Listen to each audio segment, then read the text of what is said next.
Hello hello hello, welcome welcome welcome बच्चों, welcome, स्वागत है आप सब लोगों का। तो बच्चों, इस सीरीज़ में जहाँ पे हम पेपर को सॉल्व करके बता रहे हैं आप लोगों को कि WBMSc, स्पेशली WBMSc 2022 का सुपर असिस्टेंट इंजीनियर का पेपर हम लोग सॉल्व कर रहे हैं। और इस पेपर सॉल्यूशन के दौरान हम आपको बता रहे हैं कैसे क्वेश्चंस, क्या क्वेश्चंस यहाँ पे थे, क्या नहीं थे, किस लेवल के थे। तो उसी सीरीज़ के आखिरी पड़ाव पे चलते हैं और आखिरी इस पेपर को ख़त्म करते हैं। तो आइए आज के क्वेश्चन देखें क्या है हमारे पास।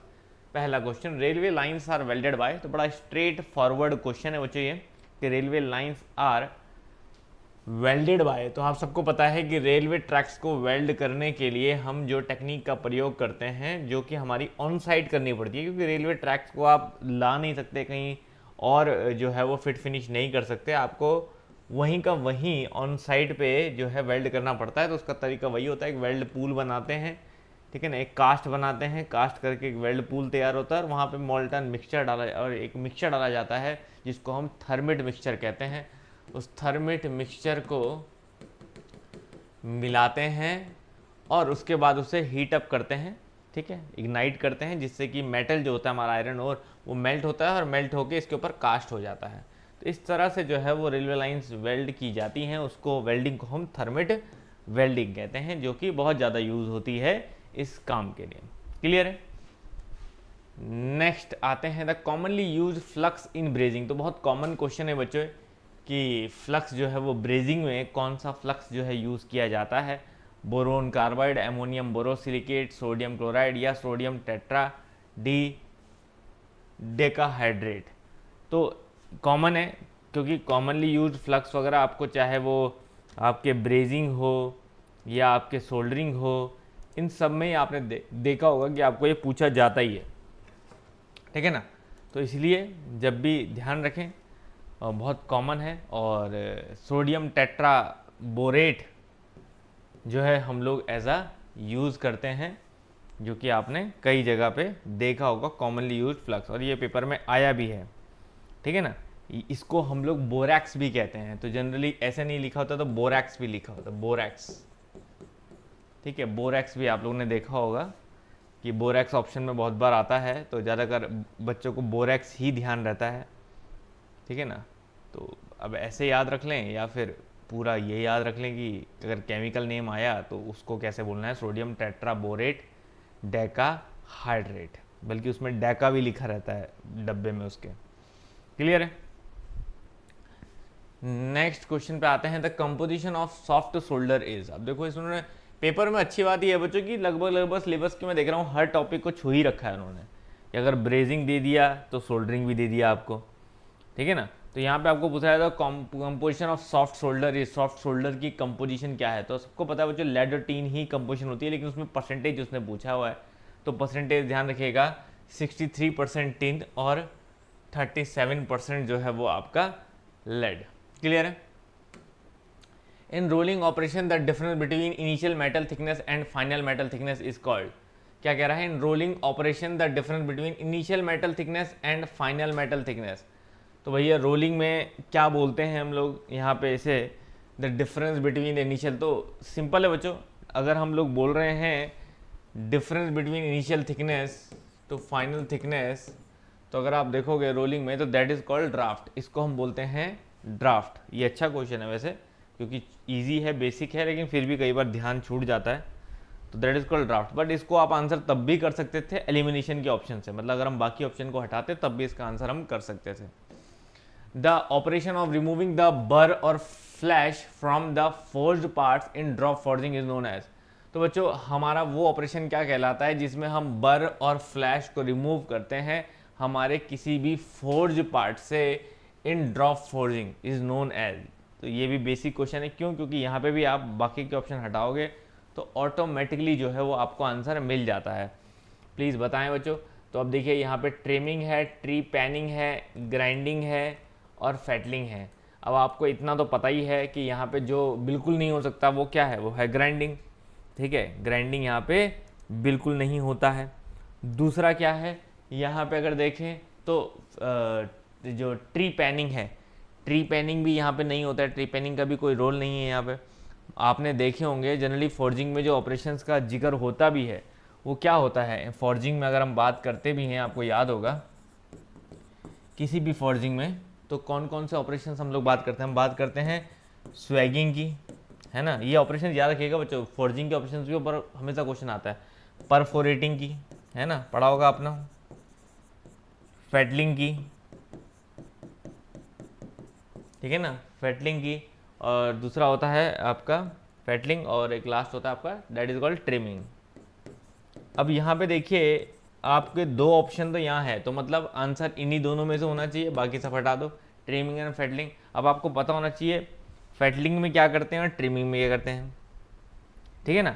अब फेटलिंग जो होता है बच्चों, मैं फॉर्जिंग की बात करूँ, सॉरी मैं कुछ यहाँ पे इंपॉर्टेंट, क्योंकि ये कुछ फॉर्जिंग होता है, लेकिन फेटलिंग जो ट्रिमिंग जो है ना, फेटलिंग आपने देखा होगा, फेटलिंग कहते हैं हम removal parts, removing parts, extra parts in casting. Fettling जो होता है वो आपका कास्टिंग में होता है, ठीक है ना। कास्टिंग में आपके एक्स्ट्रा रिमूवल पार्ट्स को आप फेटलिंग कहते हैं, ठीक है। और यहाँ पे सेम जो बर और रिमूव,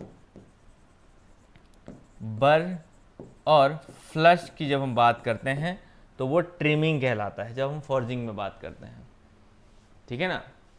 और परफोरेटिंग क्या होता है, परफोरेटिंग ऑपरेशन होता है बच्चों, परफोरेटिंग, फॉर्जिंग हटा दीजिए क्योंकि फॉर्जिंग में सारे वर्ड्स यूज़ नहीं हो रहे ना। ये परफोरेटिंग होता है, परफोरेटिंग आपका होता है इसको बोलते हैं हम पंचिंग होल्स, पंच करना, परफोरेट करना किसी शीट को ना, जिसमें छः छः छः छः ना, जैसे आप अपने सीपीयू वगैरह में देखते हैं, कंप्यूटर की जो सीपीयू होता है उसमें देखो जाली जाली जैसी शीट होती है, तो परफोरेटिंग पंचिंग ऑफ शीट, उसको परफोरेटिंग बोलते हैं। स्वैगिंग क्या होता है, स्वैगिंग आपने तो फॉर्जिंग में ही देखा होगा, ठीक है ना, जिसमें हम डाई के ऊपर कंप्रेसिव फोर्स लगाते हैं, ठीक है। और एक वो भी होता है, एक टर्म, एक और टर्म था यहाँ पे, मैं आपको बता रहा, एक सेकेंड।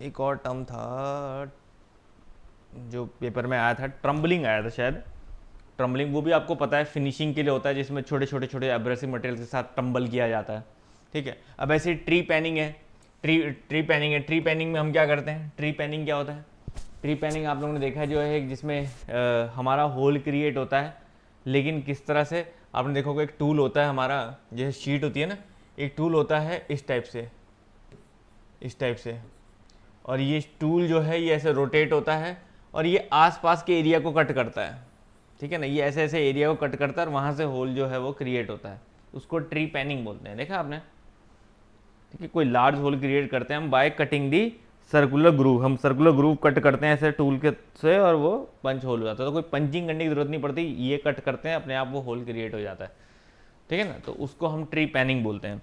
तो ऐसे डिफरेंट डिफरेंट ऑपरेशन हैं बच्चों जो आपको पता होने चाहिए, सारे ऑपरेशन कहीं ना कहीं पेपरों में आते हैं, ठीक है। मैं ये फॉर्जिंग रिलेटेड ही नहीं बताया है, मैंने सारे ऑपरेशन बता दिए आपको, चाहे ट्री पैनिंग हो,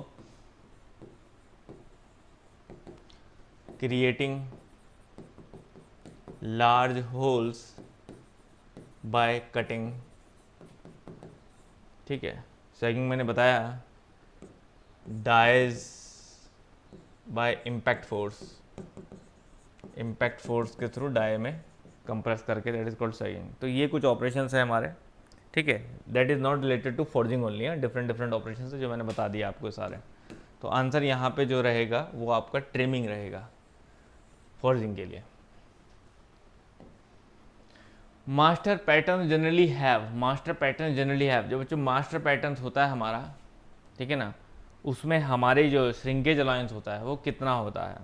तो मास्टर पैटर्न जितने भी होते हैं हमारे, उसमें याद रखिए डबल श्रिंकेज अलायंस होता है, डबल श्रिंकेज अलायंस, और ये बहुत कम पूछा गया है क्वेश्चन, लेकिन इंपॉर्टेंट है, ठीक है। The accuracy of micrometers, calipers and dial indicators can be checked by, बच्चों micrometer, calipers and dial indicators, इनकी एक्यूरेसी हम किससे चेक करते हैं, ये बहुत अच्छा क्वेश्चन है। तो याद रखिएगा इन सब की accuracy can be checked bye ring gauge, plug gauge, slip gauge या फिलर गेज। तो that is I think Y slip gauge, that is slip gauge, ठीक है ना। और ये अब सारे गेज के बारे में पता जरूर कर लेना बच्चों, क्योंकि पेपर जब पूछा जाएगा तो ऑब्वियस सी बात है कोई भी गेजेस के बारे में जो है वो पेपर में क्वेश्चन आ जाता है, ठीक है ना। तो यहाँ आंसर भले ही स्लिप गेज है, लेकिन आप वैसे भी filler gauge, plug gauge, ring gauge किसका कहाँ काम है, कौन आउटर डाया के लिए है, कोई इनर डाया के लिए है, कौन डेप्थ के लिए है, क्या चेक करने के लिए कौन सी चीज़ है, वो आप यहाँ से ज़रूर कंफर्म करें। द लेड, खासकर स्क्रू गेज, खासकर गेजेस के बारे में गो नो गो क्या है प्रिंसिपल, कितने गेजेस इसमें होते हैं, किस किस तरह के होते हैं, क्या मेजर करने, सब पता करिएगा। गेजेस जरूर याद रखिए। The lead screw of lathe along with half nut is an example of. तो बच्चों half nut is an example of lead screw. तो बच्चों साफ साफ है यहाँ पे लेड स्क्रू है, तो ये हमारा कैसा पेयर है, रोलिंग पेयर है, स्क्रू पेयर है, टर्निंग पेयर है, स्लाइडिंग पेयर है। तो ऑब्वियस ही बात है लेड स्क्रू है, तो उसमें क्या चीज़ अलग है बाकियों से, वही वो पेयर होगा। जल्दी बताएं, जल्दी बताएं। ऑब्वियस ही बात है बच्चों, स्पेशल क्या है इसमें, स्क्रू पेयर ही तो है, क्योंकि जहाँ पे भी थ्रेड्स और स्क्रू के थ्रू कांटेक्ट बनता है उसको हम अलग कैटेगरी में स्क्रू पेयर बोलते हैं। होता वो, याद रखिए, होता वो लोअर पेयर ही है, होता वो लोअर पेयर ही है, क्योंकि स्क्रू पेयर में भी आपस में जो है वो सरफेस कांटेक्ट बनता है। कई बार बच्चे स्क्रू पेयर को लाइन कांटेक्ट समझ लेते हैं, but that is not there. Screw pair भी एक सरफेस कांटेक्ट बनाता है, वो एक लोअर पेयर ही कहलाता है, ये भी ध्यान रखिएगा। क्लियर है। The instantaneous centre of a slider moving in a linear guideline. अगर कोई लीनियर गाइडलाइन में स्लाइडर चल रहा है तो उसका इंस्टेंटेनियस सेंटर कहाँ बनता है बच्चों, एट इन्फिनिटी। उसका इंस्टेंटेनियस सेंटर कहाँ बनता है, at infinity. Which of the following is a inversion of single slider crank chain. Single slider crank chain बच्चों, सिंगल स्लाइडर क्रैंक चेन। देखो अब इसके कंसेप्ट आपको अगर याद नहीं है तो इसलिए ही नहीं है क्योंकि रिवीजन काफ़ी समय से नहीं किया, क्योंकि टर्म कम पूछी गई ना पिछले कुछ पेपरों में, इस वजह से। तो सिंगल स्लाइडर क्रैंक चेन की अगर हम बात करते हैं तो आप सबको पता है सिंगल स्लाइडर में हमारे कौन से आते हैं, रेसिप्रोकेटिंग कंप्रेसर आते हैं, रेसिप्रोकेटिंग पंप आते हैं, इंजन आते हैं, है ना, ये आते हैं हमारे सिंगल स्लाइडर के पहले इन्वर्जन में, जिसको हम स्लाइडर क्रैंक मैकेनिज्म कहते हैं। पहला इन्वर्जन होता है slider crank mechanism.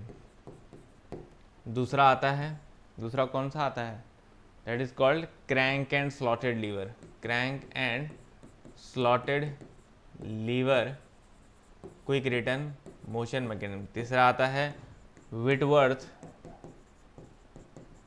Quick return motion mechanism. चौथा आता है, चौथा क्या आता है, चौथा आता है that is oscillatory engine, oscillatory engine. Clear है। पांचवा आता है रेडियल इंजन, ठीक है।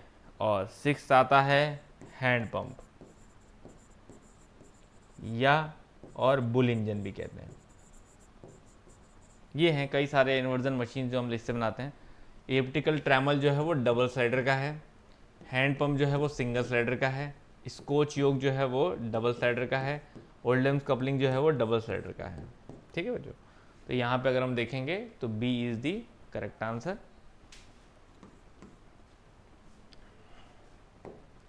According to Kennedy's theorem, the instantaneous center of three body having relative motion lie on a, तो बच्चों according to Kennedy's theorem the instantaneous centre of a three body. अब देखो सिंपल सी बात थी यहाँ पे कि मान लीजिए कल के दिन पे हमारा कोई 4 बार मैकेनिज्म है, ऐसा ऐसा और कुछ इस तरह से, तो इंस्टेंटेनियस थ्योरम क्या कहती है, 1 2 3 4, कि अगर हम आई सेंटर्स देखें किसी 3 लिंक के, तो एक यहाँ बनता है इसका, तो आप कहते हो कि ये तीनों आई सेंटर जो हैं वो कहाँ लाया करते हैं, एक सिंगल लाइन में लाया करते हैं, ऐसे ही सिर्फ यहाँ, ऐसे ही सिर्फ यहाँ, इस टाइप से।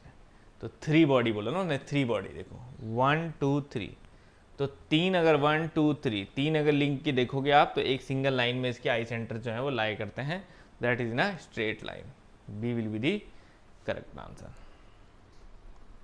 क्लियर है।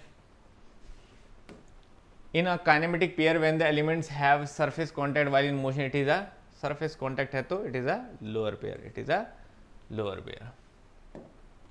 The cam follower used in automobile engine is a, cam follower क्या है बच्चों?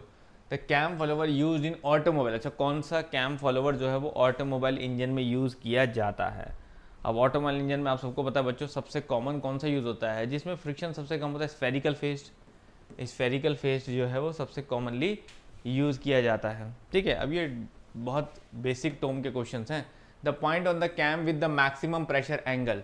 तो बच्चों प्रेशर एंगल जहाँ पे मैक्सिमम होता है कैम में, उसको हम क्या बोलते हैं? उसको हम पिच पॉइंट बोलते हैं। That is called pitch point. उसको हम पिच पॉइंट बोलते हैं। बल्कि पिच पॉइंट की डेफिनेशन ही यही होती है, the point at which the cam made the maximum pressure angle, है ना? वो क्या बनती है? मैक्सिमम प्रेशर एंगल बनाती है। क्लियर है?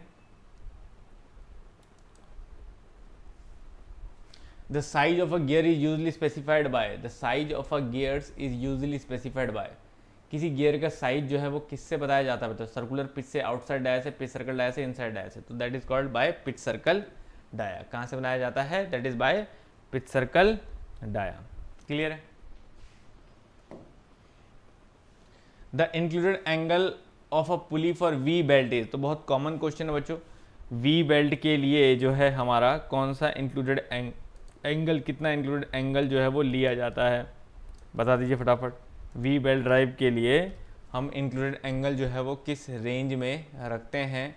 तो बहुत कॉमनली आप लोगों ने देखा होगा, that is 30 to 40 degree. 30 to 40 degree. ठीक है, नेक्स्ट। साथ साथ इसमें भी मार्क करता हूँ मैं आंसर, क्योंकि शीट में रहता नहीं है। ठीक है, चलिए अगले क्वेश्चन पे आते हैं। The ratio of a tight side and slack side tension in the we belt drive. अब देखो नॉर्मल आपको पता है फ्लैट बेल्ट ड्राइव के लिए क्या होता है? फ्लैट बेल्ट जब हम लेते हैं तो T1/T2 इक्वल टू ई की पावर म्यू थीटा लेते हैं। लेकिन अगर इसी की जगह पे वी बेल्ट ड्राइव आती है तो ऑब्वियस ही बात है एक अल्फा एंगल भी आ जाता है। तो अब ऐसे में T1/T2 जो है वो ई की पावर म्यू थीटा सिर्फ आता है या कुछ और भी आता है? ये वो आपसे पूछ रहा है। ठीक है ना, क्या रिलेशन जो है वो यहाँ पे पूछा जाता है? तो बताइए क्या रिलेशन फॉलो किया जाता है for a we belt drive? क्योंकि फ्लैट बेल्ट ड्राइव तो बहुत सॉल्व किया होगा सबने। बताइए। T1/T2 ई की power mu theta by cos alpha, by cos alpha. अगर ये नहीं करा है तो अब आने वाले टाइम में जब भी हम टर्म पढ़ेंगे इसको भी हम लोग बता के चलेंगे आपको, जिससे कि आगे टाइम में आपको याद रहे और चीज़ें जो है वो यूज़ हो। B will be the correct answer. Clear है? चलिए नेक्स्ट क्वेश्चन है हमारे पास। That due to slip the velocity ratio of a belt drive. बच्चों स्लिप की वजह से वेलोसिटी रेशियो क्या होगा बेल्ट ड्राइव का? ये तो बहुत ही आसान बात है भाई, स्लिप हो रही है तो आपका क्या होगा? कन्वर्जन ऑफ वेलोसिटी जो है वो कम होगा। तो ऐसे में आपकी बेल्ट ड्राइव की वो क्या हो जाएगी? वेलोसिटी रेशियो क्या हो जाएगा?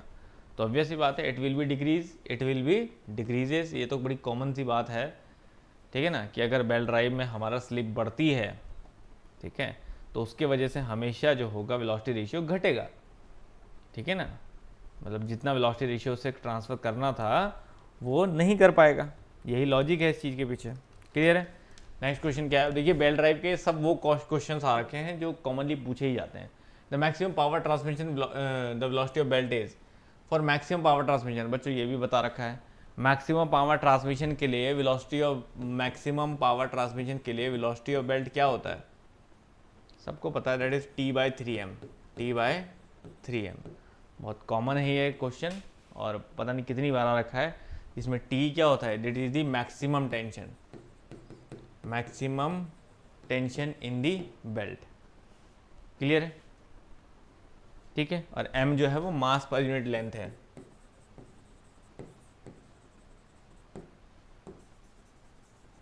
ठीक है, next question. A Hartnell governor is a, pendulum type नहीं है, इनर्शिया गवर्नर भी नहीं है। हार्टनल जो है वो एक स्प्रिंग लोडेड गवर्नर है, डेड वेट भी नहीं है। क्लियर है? ये भी सबको पता है। In a self locking brake the force required to apply the brake is. किसी भी सेल्फ लॉकिंग ब्रेक में जो भी हम फोर्स अप्लाई करते हैं टू अप्लाई द ब्रेक, वो क्या होती है? मैक्सिमम होती है? ये अच्छा क्वेश्चन है। मैक्सिमम होती है, ज़ीरो होती है, क्या होती है, जल्दी बताएं। मैक्सिमम होती है, मिनिमम होती है, या ज़ीरो होती है? किसी भी सेल्फ लॉकिंग ब्रेक की अगर हम बात करेंगे, the force required to apply, ये पेपर में अभी एनपीसीएल में भी आया था ये क्वेश्चन, इसमें भी आया है आपके, मतलब ये पेपर तो खैर जो आपका डब्ल्यूएसए का, इसके लिए तो मैं कहूँगा पीवाईक्यू लगाइए, चाहे वो हमारी बुक हो कोई पीवाईक्यू ही सबसे ज़्यादा पूछे गए हैं इसमें मैक्सिमम, ठीक है ना।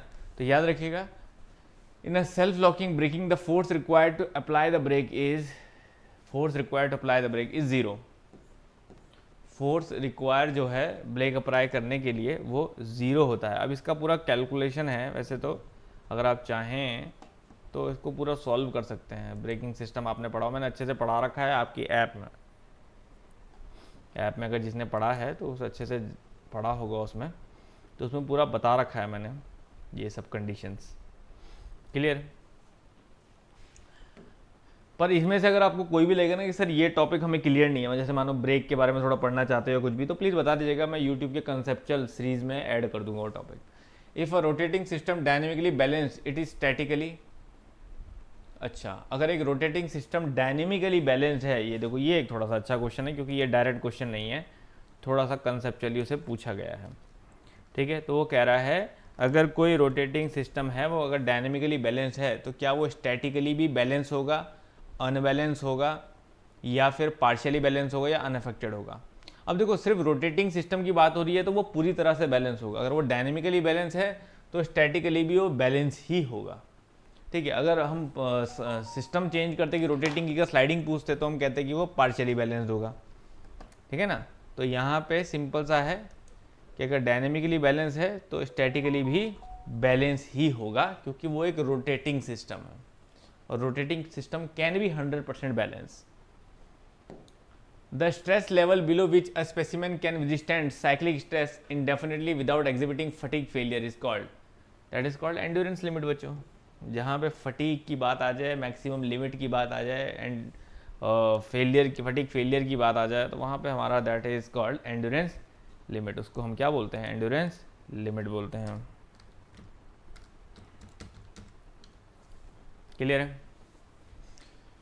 Next, shafts having their axis parallel but not in aligned are cupboard not in aligned. अगर कोई शाफ्ट है जिनकी एक्सिस एक दूसरे के पैरेलल तो है लेकिन वो अलाइंड नहीं है, तो मतलब अलग अलग ऑफसेट है, तो ऐसे में आर कपल टुगेदर किससे हम करेंगे, फ्लैंज कपलिंग से तो नहीं करेंगे, मफ कपलिंग से भी नहीं करेंगे, universal that is done by Oldham's coupling, that is done by Oldham's coupling. अच्छा यूनिवर्सल से कर सकते हैं क्या, यूनिवर्सल से भी तो काम आती है हमारी, तो क्या आंसर होना चाहिए, ओल्डहम्स कपलिंग होना चाहिए, यूनिवर्सल होना चाहिए। देखो पैरेलल है ना तो ओल्डहम्स को यूज़ करेंगे, अगर पैरेलल नहीं होती किसी भी एंगल में होती तब हम यूनिवर्सल की तरफ जाते हैं, लेकिन पैरेलल बोला है सिर्फ मिस अलाइन है थोड़ी सी, इतनी भी नहीं है जितनी मैं लिख रहा हूँ, तो फिर हमारे लिए बेटर वही है कि हम यूज़ करें हमारी ओल्डहम्स कपलिंग, और वो सबको पता है उसका function. The branch of science that deals with the interaction of a man with the machine is called, man का मशीन से इंटरेक्शन अगर हम देखें तो उस ब्रांच ऑफ साइंस को हम लोग क्या बोलते हैं। तो आंसर करना वैसे आप लोगों के लिए बहुत आसान है कि हम जब मशीन्स के साथ बिठाते हैं तो that is called ergonomics, that is called ergonomics, जिसके बेसिस पे थर्बलिंग्स भी प्रिंसिपल पढ़ते हो आप, गिलबर्ट के द्वारा दिया गया। As per IS 1570 C45 steel will have a carbon percentage of. अब देखो बच्चों ये आंसर करने के लिए थोड़ा सा मैं कहूँगा कि ये क्वेश्चन अगर नहीं पता है तो आप छोड़ भी सकते हैं पेपर में, क्योंकि स्टील के सारे ग्रेड्स तो किसी को पता नहीं होते, अब अचानक से कोई भी ग्रेड ऐसा आ जाएगा, ठीक है ना, तो दैट इज़ बस। हाँ ये थोड़ा सा प्रचलित ज़रूर है कि आप अगर उस हिसाब से आंसर करना चाहें तो कर सकते हैं, थोड़ा सा प्रचलित ज़रूर है, लेकिन फिर भी मैं कहूँगा कि अगर नहीं याद रहता है या कन्फ्यूज़न रहता है तो तब जो है इस पर जाने की ज़रूरत नहीं है, ठीक है। तो यहाँ पे अगर हम देखें तो आंसर जो है वो 0.1 0.2 है और बहुत लिमिटेड आंसर है ना सब, तो लो कार्बन स्टील की तरफ ही है ये, तो लो कार्बन स्टील में अगर हम देखें तो यहाँ पे 0.42 0.5% will be the correct answer, 0.42 0.5% will be the correct answer.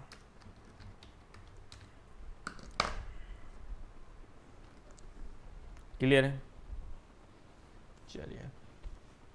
अब बच्चों यहाँ पे कुछ क्वेश्चंस आपके दिए गए हैं थोड़े से वो ना, अब जो मतलब अभी तो खैर एक दो क्वेश्चन अभी भी फिर भी आ जाएंगे, लेकिन थोड़े से लास्ट में यहाँ इलेक्ट्रिक बेस्ड क्वेश्चन ज़्यादा हैं थोड़े से, ठीक है ना। तो मैं आपको आंसर बताते चलूँगा सो दैट आपको आंसर पता चल जाए बस सबका, क्योंकि ऐसे क्वेश्चंस भी हैं यहाँ पे, बट कोई नहीं, बता देता हूँ आंसर, पेपर तो पूरा हो जाएगा। In pneumatic circuit the full form of FRL is, किसी भी न्यूमेटिक सर्किट में, क्योंकि अब ये क्वेश्चन वो नहीं है जो प्योर मैकेनिकल के, थोड़े से आउट ऑफ क्वेश्चंस हैं, लेकिन ये ज़्यादा नहीं है, ऐसे क्वेश्चन मात्र 15 के आसपास क्वेश्चंस हैं जो आपके सिलेबस के हिसाब से तो नहीं थे, लेकिन फिर भी। तो आंसर बता देते हैं। In pneumatic circuit the full form of FRL is fully regulated lubrication, filler regulated lubrication, fitted regulated या फिल्टर रेगुलेटरी लुब्रिकेटर। तो याद रखिएगा, it's a filter regulator lubricator, it's a filter regulator lubricator. Hydraulic fuses protects the circuit from pressure overload by, क्योंकि थोड़े practical based questions हैं, लेकिन इसका आप कुछ नहीं कर सकते आप, क्यों? क्योंकि ये इसकी कोई लिमिट नहीं है ना कि क्या पूछा जाएगा। तो कुछ भी, जिसने भी थोड़ा प्रैक्टिकल वर्क किया हुआ है, इंडस्ट्रीज में काम किया हुआ है, ठीक है ना, वो थोड़ा सा आंसर आराम से कर सकता है इसका, नहीं तो ये क्वेश्चन तो आपको थोड़े से छोड़ने ही पड़ेंगे। क्लियर है? तो इसलिए देख लीजिएगा, अगर लगता है कि ठीक है यार समझ में आ रहा है तो कर लीजिएगा आंसर, नहीं तो मत करिएगा। क्लियर है? तो जैसे हमारा अभी अगला क्वेश्चन है कि hydraulic fuses protect the circuit from pressure overload by, किसी प्रेशर ओवरलोड से बचाने के लिए हाइड्रोलिक सर्किट जो हम लोग यूज़ करते हैं, वो हाइड्रोलिक फ्यूजेज वो क्या प्रोटेक्ट करता है, हाइड्रोलिक फ्यूजेज जो हम यूज़ करते हैं वो क्या प्रोटेक्ट करता है। तो यहाँ पे है switching off the pump, rupturing the metallic disc and leaking the oil, vaporising the excess oil, blocking the flow of oil through it fully. तो hydraulic fuses protect the circuit from pressure overload by rupturing the metallic disc, rupturing the metallic disc में साथ साथ, क्योंकि इसके answers हमारे पास already नहीं थे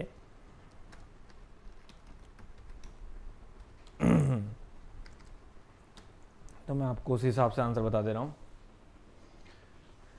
ठीक है। At break even point profit is, तो बच्चों सबको पता है ब्रेक इवन पॉइंट पे प्रॉफिट नो लॉस होता है, तो profit is zero. Break even point पे प्रॉफिट जो है वो जीरो होता है। ये थोड़ा अपना क्वेश्चन आया। If A defective part of equipment mall function is discovered, the machine automatically stops and the operator stop work and correct the problem rather than continuing production. It is the principle of, बता सकते हैं बच्चों, ये तो industrial का ही question है कि भाई वो कह रहा है कि अगर कोई डिफेक्टिव पार्ट है, मान लीजिए आपका इक्विपमेंट, उसमें कोई माल फंक्शन जो है वो नज़र आता है, तो मशीन जो है वो ऑटोमेटिकली काम करना बंद कर देती है और जो ऑपरेटर है वो भी स्टॉप कर देता है, प्रोडक्शन को रोक देता है। तो ऐसे में वो कह रहा है, ऐसे में ये मतलब ये स्टेटमेंट जो है वो किसने दिया है कि भाई उस टाइम पे प्रोडक्शन को भी रोक दो और आपका ऑपरेशन जो है वो भी रोक दो। तो ये किसके द्वारा दिया गया स्टेटमेंट है?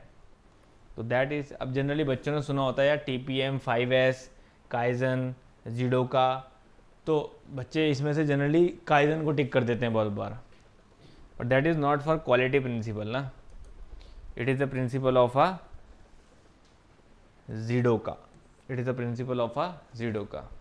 क्लियर है? जिसने एक मैन और एक ऑटोमेशन दोनों के बेसिस पे वो दिया था, प्रिंसिपल दिया था।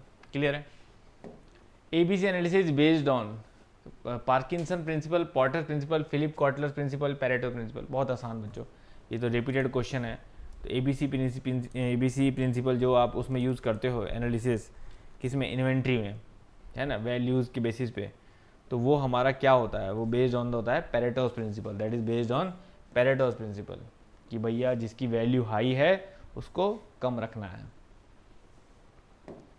Who is the founding father of scientific management theory? Scientific management theory का फाउंडिंग फादर कौन है? अब इसमें से भी कुछ नाम आपने सुने होंगे, कुछ ना नहीं सुने होंगे। तो वही मैंने कहा ना, ये इस पे ज़रा डिपेंड करेगा कि आपने कहाँ कहाँ कितना डिटेल में चीज़ें पढ़ी हैं, तो वहाँ से कुछ चीज़ें याद रह जाए, ठीक है ना, क्योंकि ऐसे याद रखना बहुत मुश्किल है कि क्या पूछा जाएगा। Frank गिलवर्थ, max weber, Frederick Taylor, linear गिलवर्थ। तो founding father of scientific management is called Frederick Taylor. In a sectional view the hatch lines are shown in those regions इन विच। तो बच्चों किसी भी सेक्शनल व्यू जब हम कट करते हैं तो हम हैच लाइन कहाँ दिखाते हैं? तो ये भी सबको पता है हैच लाइन कहाँ दिखाते हैं, ये तो बेसिक क्वेश्चन है। अगर कोई सेक्शनल व्यू अगर हम दिखा रहे हैं तो अपनी ड्राइंग में हम हैचिंग शो करते हैं, तो हम क्या करते हैं, इनर पार्ट को दिखाते हैं उससे, ठीक है ना। तो कटिंग प्लेन को शो करते हैं हम लोग। The cutting plane passes through the hollow portion, there is no material present गलत। Some extra materials have to added, गलत। The cutting plane passes through the solid portion of the object, तो कौन सा correct answer होगा? Obvious ही बात है, the cutting plane passes through the solid portion of the object. तो जहाँ से हमारा सॉलिड पोर्शन से कटिंग प्लेन कटा होता है वहाँ हम हैचिंग करते हैं, हॉलो पोर्शन पे नहीं, सॉलिड पोर्शन पे हैचिंग करते हैं।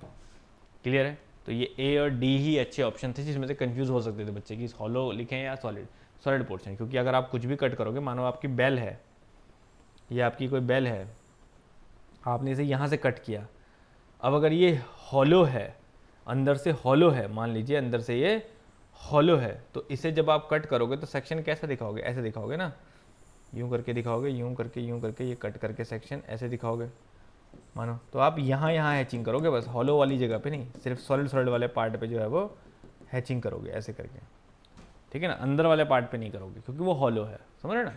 तो इसीलिए सॉलिड पोर्शन लिखना जरूरी है। To show the cross section of spokes or limbs or arms of a flywheel or a pulley on the spoke, we can use full section, quarter section, half section, revolved or to show the अच्छा तो बच्चों आप लोगों ने करा भी होगा already ये वाला क्वेश्चन, मतलब इस तरह का जो है एनालिसिस देखा होगा आपने कभी ना कभी, कि अगर वो कह रहा है कि हम किसी स्पोक्स वगैरह के क्रॉस सेक्शन, जो आपका व्हील फ्लाई व्हील वगैरह होता है उसके अगर हम स्पोक्स वगैरह के क्रॉस सेक्शन को ओपन करते हैं, ठीक है ना, तो हमें कितना सेक्शन दिखाने की ज़रूरत है? तो वो यहाँ पे कह रहा है फुल सेक्शन दिखाने की ज़रूरत है, क्वार्टर सेक्शन दिखाने की, हाफ सेक्शन या रिवॉल्व और रोटेटेड सेक्शन। तो ऑब्वियस सी बात है, हमारा ये एक रोटेटिंग बॉडी है तो ज़्यादा बेहतर है कि हमें रिवॉल्व और रोटेटेड सेक्शन जो है वो उससे शो किया जाए। क्लियर है? Full form of LVDT is, LVDT का फुल फॉर्म, अब ये तो बच्चों आपने मेजरमेंट में भी पढ़ा होगा, ठीक है ना, मेजरमेंट में भी पढ़ा होगा एलवीडीटी के बारे में। तो एलवीडीटी का फुल फॉर्म क्या होता है बता दीजिए फटाफट। Full form of LVDT is variable differential transducer, सबको पता है, linear variable differential transducer, transducer या ट्रांसफॉर्मर, तो याद रखिए ट्रांसड्यूसर, ठीक है ना, क्योंकि ये भी मैं देखता हूँ अलग अलग। अच्छा ट्रांसफॉर्मर भी तो रहता है ना, एक सेकंड चेक कर लेते भाई, ये तो मुझे भी कंफ्यूजन है, ट्रांसड्यूसर या ट्रांसफॉर्मर, क्योंकि बहुत जगह पे ट्रांसड्यूसर ट्रांसफॉर्मर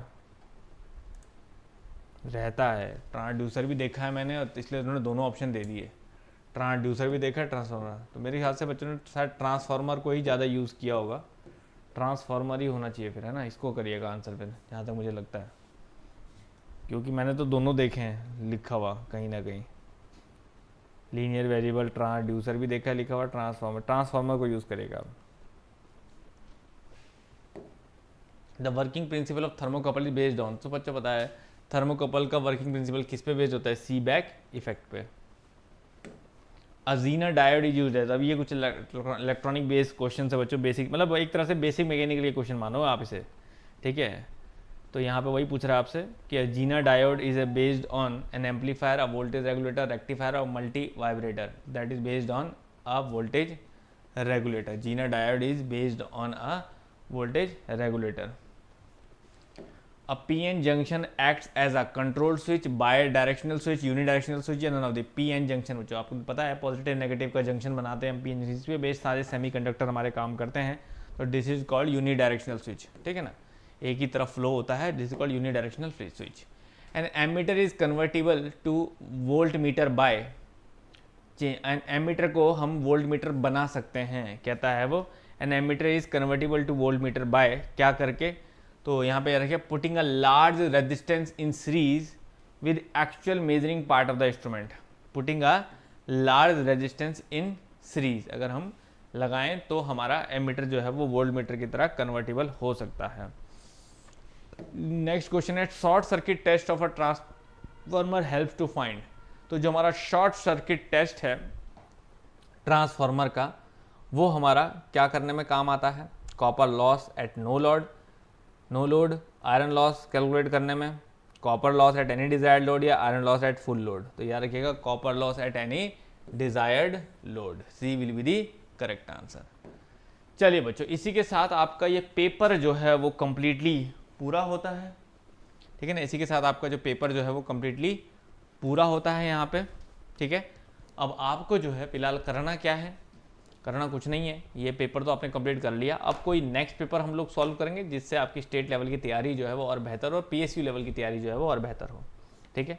बाकी इस पेपर में और आपको क्या करना है इस पेपर की हेल्प के लिए वो हमें ज़रूर बताइएगा। कोर्सेज तो आप ऑब्वियस ही बात है अपने अपने पढ़ ही रहे होंगे सब, है ना, वो तो सबके पास सोर्सेज हैं, आज की डेट में सोर्सेज की तो कमी है नहीं, चाहे वो यहाँ से पढ़ो, हमारे यहाँ से, या कहीं से भी पढ़ो, लेकिन पढ़ लीजिएगा, या अपने कोई भी महापैक से पढ़ो, नहीं तो फिर हमारे पास गवर्नमेंट जॉब कोर्सेज में अगर आप जाते हैं मैकेनिकल लैब में तो WBMSc करके यहाँ पे कोर्स है, सब असिस्टेंट इंजीनियर मैकेनिकल है वो। तो मैं कहूँगा कि AE के अगर अगर आप सब असिस्टेंट इंजीनियर लेवल पे पेपर देखो तो मेरे को लगता है ये एक ठीक ठाक पेपर है, बिल्कुल एवरेज पेपर है, जो कि आराम से PYQ बेस्ड जो है वो सॉल्व हो सकता है, ठीक है ना। तो प्रीवियस ईयर क्वेश्चन पेपर लगाइए बच्चों, इसके लिए तो यही है, प्रीवियस ईयर क्वेश्चन पेपर लगाइए। अगर कंटेंट पढ़ना है तो हमारे इस तरह के कोर्सेज अवेलेबल हैं जिसमें MIE कूपन कोड लगा के आप एनरोल हो सकते हैं और लगभग सभी इंपॉर्टेंट सब्जेक्ट्स यहाँ पे कवर्ड हैं, ठीक है ना। और जैसे टोम वोम है तो एक बार आप टोम यहाँ से पढ़ लेंगे हल्का फुल्का, आपको वैसी ही सारी चीज़ें आ जाएंगी। अब जैसे टोम में मैं खोलूँ, अगर टोम कंप्लीटेड अगर मैं खोलूँ तो इसमें आपको देखो वो दिख जाएगा, जैसे बेल्ट ड्राइव वाला था, और ये ब्रेक्स एंड डायनामीटर्स है ना, ब्रेक्स को लेके बड़ा वो रहता है ना। तो ब्रेक्स में मैंने अच्छे से lecture 1 radial type brake, lecture 2 band and brake type और डायनामीटर, तो यहाँ अच्छे से ब्रेक्स ऑलरेडी बता रखा है। तो जिस तरह के क्वेश्चंस की हम भाई बात कर रहे थे कि ब्रेक्स के क्वेश्चन को कैसे कवर किया जाए, जहाँ पे ब्रेक्स पूरा समझा रखा हो, तो वो ऑलरेडी यहाँ पे पूरा का पूरा ब्रेक जो है उसके टाइप, क्लासिफिकेशन, उसके काम करने के तरीके, कैलकुलेशन, इवन सारी कैलकुलेशन मैंने समझा रखी है कि when the line of action नीचे, तो मतलब हर तरह का ब्रेक का कैलकुलेशन, न्यूमेरिकल यहाँ ऑलरेडी सब पढ़ा रखा है, ठीक है ना। तो ये सबसे यहाँ पे ऑटोमेटिकली सारे टॉपिक कवर हो जाते हैं, ठीक है। और सारे केस करवा रखे हैं ब्रेक के, देखो सारे केस करवा रखे हैं, ऐसा नहीं कि कोई हवा में एक केस करवा दिया। रेडियल टाइप ब्रेक के सारे केस हैं, बैंड एंड एक्सपेंडिंग ब्रेक के भी ऐसे ही सारा प्रिंसिपल जो है वो यहाँ पे पढ़ा रखा होगा ऑलरेडी। देखिए band and tap, simple band break, ये और इसकी कैलकुलेशन भी होगी, सिर्फ ऐसा नहीं है कि सिर्फ हवा हम बता रखा, पूरी कैलकुलेशन समझा रखी है। टेंशन T1 T2, ये देखो एक ही बार म्यू थीटा, ये वही बेल ड्राइव वाला कंसेप्ट यहाँ लगता है, ठीक है ना। तो मतलब ये तो मैं अपना बता रहा हूँ, बाकी आप जहाँ से भी पढ़ रहे हैं उस चीज़ का भरोसा करके चलें, ठीक है। डाउट ना करें अपने टीचर्स पे, बढ़िया से पढ़ के चलें और प्रीवियस ईयर क्वेश्चन पेपर लगाइए बच्चों, आपका डेफिनेटली जो है वो सिलेक्शन हो जाना चाहिए, क्योंकि पेपर कोई बहुत टफ नहीं है अगर इसी लेवल पे आया तो। Thank you very much.